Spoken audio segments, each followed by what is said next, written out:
తొలి మహిళా ఉపాధ్యాయురాలు సావిత్రిబాయి పూలే జయంతిని మహిళా ఉపాధ్యాయ దినోత్సవంగా జరపాలని ప్రభుత్వం మహారాష్ట్రలోని సతారా జిల్లాలోని నాయగవ్ అనే గ్రామంలో జనవరి 3, 1831 సంవత్సరంలో జన్మించారు.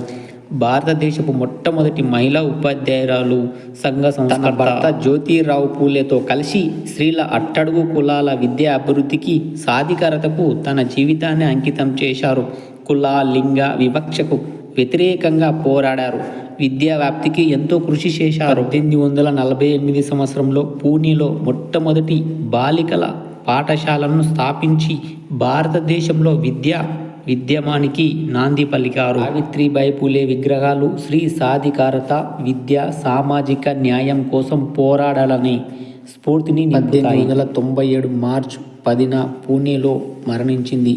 సావిత్రిబాయి పూలే చేసినటువంటి పనులన్నీ చిరస్మరణీయమైనవి.